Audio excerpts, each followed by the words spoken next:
সবাই ভুলে গেলেও কিন্তু এই দুটো মানুষ কখনো আমাকে ভুলতে পারবে না, কারণ সেটা হলো এই আমার সন্তান, যে আমাকে না নিঃস্বার্থে ভালোবাসে।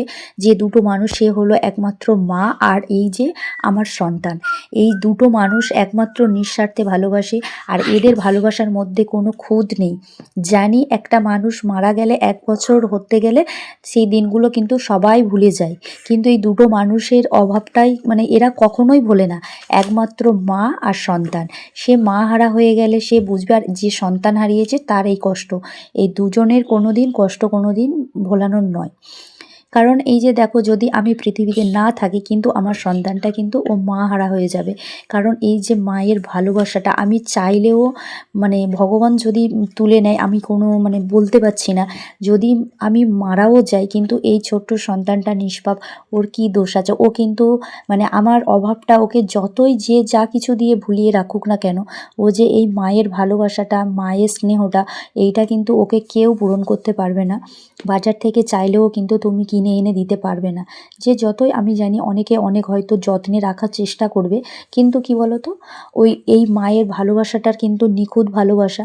বললাম যে আমি আমার মা যেরকম তার সন্তানকে যেরকম ভালোবাসে, আমিও সেই একজন মা, যে ভালোবাসার মধ্যে কোনো ভেজাল নেই, নিখুঁত ভালোবাসা।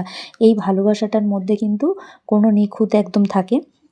তো দেখো, সেই রকমই আমি যদি চাইলেও মারা যেতে পারতাম, কিন্তু আমি বেঁচে আছি জানি না আমি মারা গেলে কেউ কষ্ট না পেলেও আমার সন্তানটা কিন্তু কষ্ট পাবে। সে কিন্তু সারা জীবনের মতন মা হারা হয়ে যাবে, কিন্তু অনেক মা হয়ে যাবে, কিন্তু সেটা সে নিজের মায়ের মতন ভালোবাসবে না। এই যে দেখো, মা ছেলের কত ভালোবাসা, এই মুখগুলো দেখলে তোমার কিন্তু নিজের সেই কষ্ট দুঃখ সব ভুলে যায়। যতই অশান্তি ঝগড়া যাই থাক না কেন পরিবারের মধ্যে, কিন্তু এই যে দেখো, এই সন্তানের মুখটার দিকে তাকালে না, সেই পথটা কিন্তু তোমার মনে হবে বারবার, মুখটার কথা মনে উঠবে যে এই সন্তানটার জন্য কিন্তু আমাকে বাঁচতে হবে, আমার এই সন্তানের জন্য হলেও আমাকে লড়তে হবে। তো ওরাই তো কোনো দোষ করেনি, তাই না? ওদের পৃথিবীতে আসা আর ওকে আনা, তারপরে দেখো ওদের নিয়ে আমরা আস্তে আস্তে বড় করব ভাবছি, ওদের নিয়েই স্বপ্ন। একটা মা হয়েছি মানে তো ওকে ঘিরে সব কিছু স্বপ্ন, নিজের থেকে টেক কেয়ারটা বেশি সন্তানের উপরেই করি, তাই না? আমরা সবসময় চাই যে নিজের সন্তানটাকে কিভাবে ভালো রাখবো, আমি না নিজে সময় দিয়ে কোনো খাওয়ার দাওয়ার কোনো নিজের না টেক কেয়ার করলেও কিন্তু সন্তানের জন্য সবসময় চিন্তা করি তাকে আগামী দিনটা কি খাওয়াবো, বা তাকে কি খাওয়ালে সে মানে ভালোভাবে তৃপ্তি পাবে, বা সে কোনটা খেতে ভালোবাসে। এটাই হচ্ছে মা।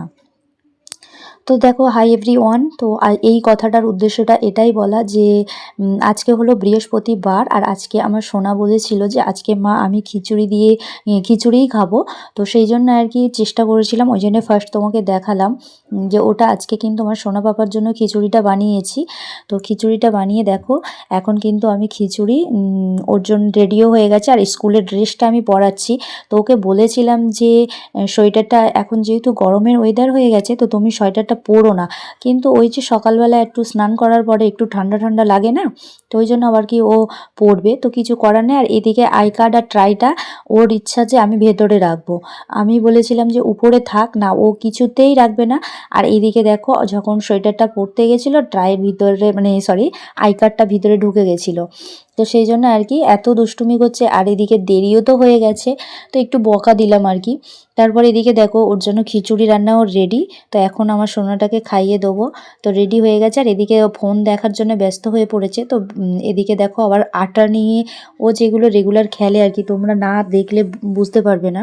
তো এখন ওর খিচুড়ি রান্না রেডি হয়ে গেছে, খিচুড়ি খাবার। ওদিকে দেখতে পাচ্ছে ছুরি কাঁচি, আর হাতের মধ্যে একটু লক্ষ্য করলেই বুঝতে পারবে একটা আটার ডলা পাকানো আছে।